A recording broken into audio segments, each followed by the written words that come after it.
Champa kitchen with village ফুডে আপনাদেরকে স্বাগত। প্রতিদিনের মতন আবারও চলে এসেছি। আজকেও একটা জমজমাট রেসিপি, গরম ভাতেই তো জমে যাবে আজকের রেসিপিটা। আর এখন তো নতুন উঠেছে, পুরো গাছ ভর্তি, আপনারা বুঝতেই পারছেন। নিম কড়ি এখন প্রচুর হয়েছে, কারণ বসন্তকাল তো চলে এসছে, এই সময় নিম কড়ি প্রচুর হয়। আর বাড়ির গাছেরই নিম পাতা, সেখান থেকেই পাতা পারবো। আর একটা দেখুন, একটা ঝুড়ি নিয়েছি, একটা দা নিয়েছি, এটা দিয়ে বেগুন তুলতে চলে যাব। আজকে নিম বেগুনটা বানাবো, একদম অসাধারণ লাগবে খেতে, জাস্ট জমে যাবে গরম ভাতে। চলুন তাহলে আমি বেগুনটা তুলে আনি। দেখুন বেগুন তুলতে তো চলে এলাম, গাছ ভর্তি বেগুন হয়েছে। দেখুন কি সুন্দর বেগুন হয়েছে, গাছে পুরো অনেক বেগুন হয়েছে। এখান থেকে আমি কয়েকটা বেগুন কেটে নেব।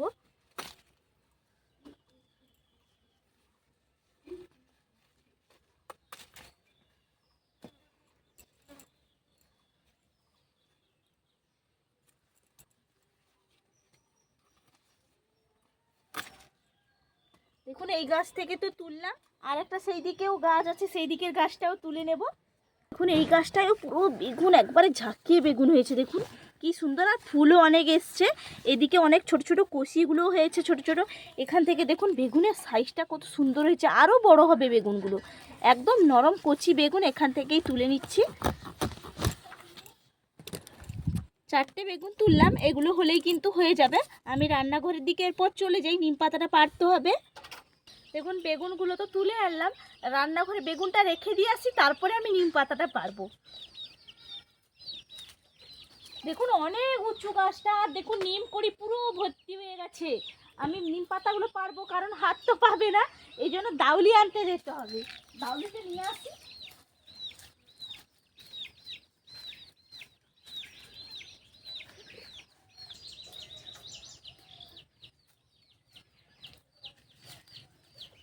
ডালটা তো নিয়ে চলে এলাম, এরপর পারি।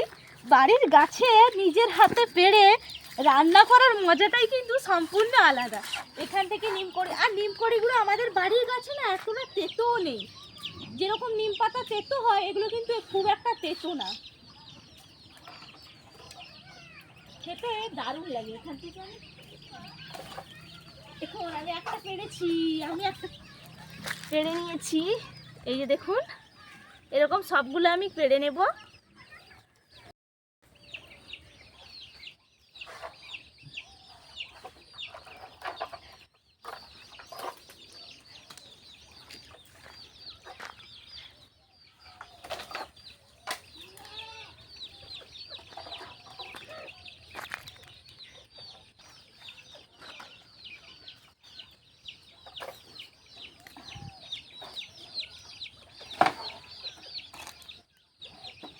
দেখুন বন্ধুরা, অনেকগুলো আমি পেড়ে নিয়েছি, আর কিন্তু লাগবে না, এগুলো আমি কুড়িয়ে নেব।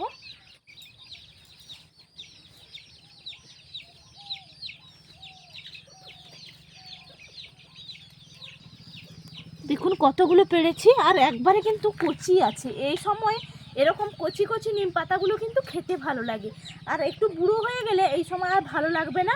সিজন থাকতে থাকতে কিন্তু খেয়ে নিতে হবে।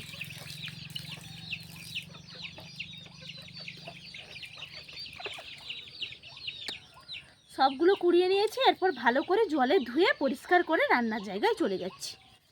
দেখুন এই নিম কাঠির ডাঁটিগুলো আমি ফেলে দেব না, এগুলো আমি কিন্তু গুছিয়ে রাখবো, কারণ এগুলো দাঁত মাজার ক্ষেত্রে কিন্তু অনেক উপকার হয়। গ্রামের দিকে কিন্তু নিম কাঠি দিয়ে আমরা দাঁত মাজি, খুব উপকারী। এর জন্য আমি কলপাড়ে রেখে দিচ্ছি, কালকে দাঁত মাজা হবে।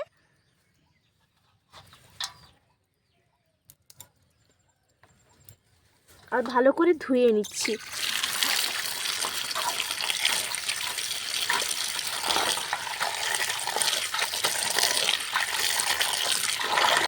ঘরে চলে এসেছি বন্ধুরা, সব কিছু গুছিয়ে নিয়ে একবারে রেডি হয়ে গেছি। আর একটা থালা নিয়েছি, এখান থেকে নিম পাতাগুলো আমি চুষে ডাঁটিগুলো, এই ডাঁটিগুলো আমি ফেলে দেব। আমি থালার মধ্যে রেখে দিচ্ছি। আর আপনারা জানেন বন্ধুরা যে নিম পাতার কত উপকারিতা। আপনারা যদি সকালে খালি পেটে যদি একটা করে নিম পাতা খেতে পারেন, তাহলে তো খুব উপকারিতা। যাদের ডায়াবেটিস আছে তারাও কিন্তু নিম পাতা খেলে খুব উপকার পাবেন। আপনারা জানেন ত্বকের ক্ষেত্রেও কিন্তু অনেক উপকার হয়। এখন তো গরম পড়ে গেছে, গরমের সময় নিম পাতা সাবান বানিয়ে রাখবেন, গায়ে মাখবেন, তাহলে প্রচুর উপকারিতা হবে। আমার সাবানের রেসিপি অলরেডি দেওয়াই আছে, আপনারা চাইলে কিন্তু দেখে নিতে পারেন। নিম পাতা দিয়ে ফিনাইল তৈরি করেছিলাম, সেটাও আপনারা দেখে নিতে পারেন, খুব সুন্দর কার্যকারী হয়। আবারও যাদের বাড়িতে ফুল গাছ কিংবা সবজি গাছ আপনারা লাগিয়েছেন, সেখানে কিন্তু নিম পাতা ফুটিয়ে যদি গাছের গোড়ায় করে একটু করে নিম ফোটানো জল, পাতা জলটা দেন, তাহলে যে কেন্ন হয় বা পোকামাকড় শামুক হয় সেগুলো কিন্তু আর থাকবে না, সব মরে যাবে। গাছটা খুব সুন্দর বৃদ্ধি পাবে আর খুব সুন্দর একটা গাছও বেড়ে উঠবে, ফুলও দারুণ হবে। নিম পাতার তো খুব উপকারিতা। আর আপনারা এটা খাওয়ার ক্ষেত্রেও খুব ব্যবহার করতে পারেন, আবার দাঁতে মাজার ক্ষেত্রেও, ডান্ডি পাতা থেকে ফুল ছাল সবই উপকারিতা। এর নিম পাতার উপকারিতা বললে আজকে হয়তো ভিডিওটা অনেক বড়ই হয়ে যাবে, তাই আপনাদেরকে শর্টে একটু বলে দিলাম। সবগুলো নিম পাতা আমি এইভাবে ছিঁড়ে একটা থালার মধ্যে রেখে দিচ্ছি।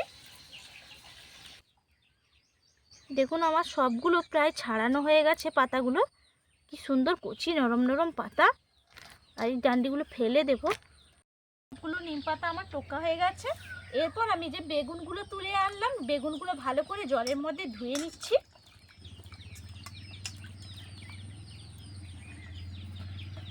এরপর আমি কেটে নেব, বেগুনটা আমি কেটে নিব।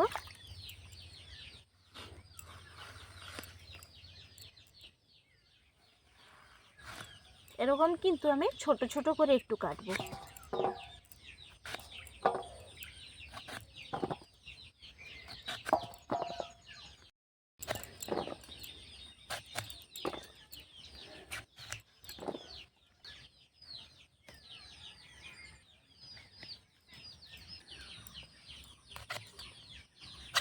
দেখুন সবগুলো বেগুন আমার কাটা হয়ে গেল।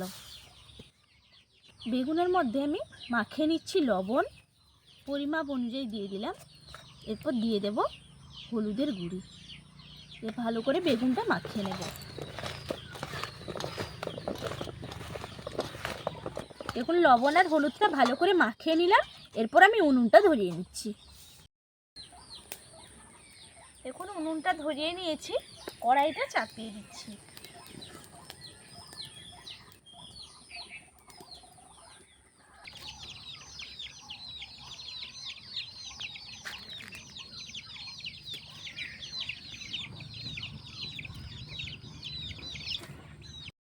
কড়াটা গরম হয়ে গেছে, কড়াইয়ের মধ্যে আমি দিয়ে দেব তেল। আমি সর্ষের তেলেই কিন্তু পুরো রান্নাটা করব, কারণ সর্ষের তেলে খেতে কিন্তু নিম বেগুনটা ভালোই লাগে। দিয়ে দিচ্ছি তেল, একটু ডুবু তেলেই কিন্তু করতে হবে, তাহলে স্বাদটা ভালো হবে। বেগুনটা একেবারে ডুবু তেলেই ভাজবো, তার জন্য একটু বেশি করে তেল দিলাম। ভালো করে তেলটা গরম করে নিচ্ছি। তেলটা গরম করে নিয়েছি ভালো করে। তারপর আমি বেগুনগুলো যে কেটে নুন হলুদ মাখিয়ে রেখেছিলাম, বেগুনগুলো দিয়ে দিচ্ছি। ভালো করে ভেজে নিতে হবে।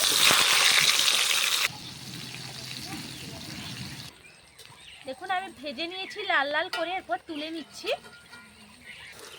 দেখুন বেগুনটা কতটা সুন্দরভাবে ভাজা হয়েছে। এইভাবে কিন্তু লাল লাল করে একটু ভাজতে হবে, তাহলে খেতে ভালো লাগবে। আর ডুবু তেলে বন্ধুরা ভাজবেন, বেগুন ভাজা ডুবু তেল না দিলে কিন্তু ভালোই লাগে না। দেখুন এখানে নিয়েছি বড়ি কিন্তু দিলে ভালো লাগে নিম বেগুনের মধ্যে। আমি বড়িগুলোও ভালো করে ভেজে নেব।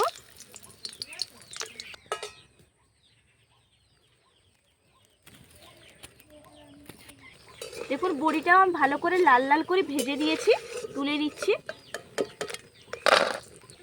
বড়িগুলো তো ভেজে তুলে নিলাম। এখনও কড়াইয়ের মধ্যে অনেকটা তেল আছে, সেই তেলে আমি নিম পাতাগুলো ভেজে নেব। দেখুন নাড়তে নাড়তে কতটুকু নিম পাতা হয়ে গেল, কতটা নিম পাতা দিয়েছিলাম কড়াইতে। দেখুন কি সুন্দর মুচমুচে করে ভেজে নিয়েছি। আগে থেকে লবণটা দিলাম না, কারণ তাহলে পরিমাপটা বুঝতে পারবেন না, এই জন্য কমে গেলেই তারপরে কিন্তু লবণটা দেবেন। আমি পরিমাপ অনুযায়ী লবণটা দিয়ে দিচ্ছি। এরপর দিয়ে দিচ্ছি সামান্য একটু হলুদের গুঁড়ি, দিয়ে ভালো করে একটু নাড়াচাড়া করে নামিয়ে নেব। দেখুন ভাজা হয়ে গেছে একবারে, কত সুন্দর মুচমুচেভাবে ভেজে নিয়েছি। আমি থালার মধ্যে তুলে নিচ্ছি। কড়াইটা আবার ধুয়ে পরিষ্কার করে নিয়েছি। কড়াইয়ের মধ্যে আবারও দিয়ে দিচ্ছি সর্ষের তেল। তেলটা একটু কিন্তু বেশি দিতে হবে, কারণ খেতে তাহলে অনেকটা সুন্দর হয়। এরপর দেখুন এখানে আমি শুকনো লঙ্কা নিয়েছি। আপনারা যে যেরকম ঝাল খাবেন সেই অনুযায়ী কিন্তু ঝালটা দেবেন। শুকনো লঙ্কাগুলো আমি কেটে নিয়েছি, মাঝখান দিয়ে দিচ্ছি তেলের মধ্যে। একটু ভালো করে ভেজে নেব। শুকনো লঙ্কাটা লাল লাল করে আমি ভেজে নিয়েছি। এরপর আমি এর মধ্যে দিয়ে দিচ্ছি গোটা সাদা জিরে। জিরেটাও কিন্তু দেবেন, তাহলে আরও খেতে ভালো লাগবে। ভালো করে একটু ভেজে নিচ্ছি। দেখুন ভেজে নিয়েছি, জিরেটাও ভাজা হয়ে গেছে, দারুণ একটা গন্ধ উঠছে। এই সময় বেগুনগুলো যে ভেজে রেখেছিলাম, বেগুন ভাজাগুলো দিয়ে দিচ্ছি। দিয়ে নাড়াচাড়া করে নিচ্ছি। এর সঙ্গে দিয়ে দিচ্ছি ভাজা বড়িগুলো, আর এই যে নিম পাতাও যে ভেজে নিয়েছিলাম, নিম পাতাটাও দিয়ে দিলাম। এরকম আপনারা বন্ধুরা করবেন, হয়তো অনেকেই এইভাবে করেছেন, আমার প্রসেসে করবেন, দেখবেন খেতেও ভালো লাগবে। আর নিম পাতাটা একটু তেতোই হয়, এরকম করলে নিম পাতাটা অনেকটা কিন্তু তেতোও কম লাগবে, আর খেতে তো অসাধারণ লাগবে। দেখুন কি সুন্দর একটা দারুণ লাগছে, কালার পুরো হয়েছে, দারুণ হয়েছে। দেখুন একবারে কিন্তু আমার নিম বেগুনটা রেডি হয়ে গেল। গরম ভাতের সঙ্গে আমি পরিবেশন করব।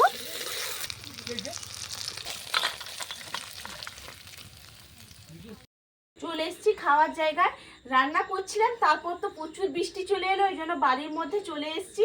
গরম গরম ভাতের সঙ্গে নিম বেগুন, বাড়ির গাছের বেগুন আর বাড়ির গাছেরই নিম পাতা, তাই দিয়ে নিম দাও, বেগুন। তাড়াতাড়ি দাও।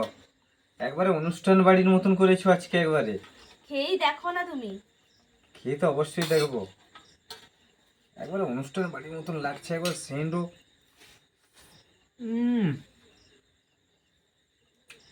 দারুণ হয়েছে।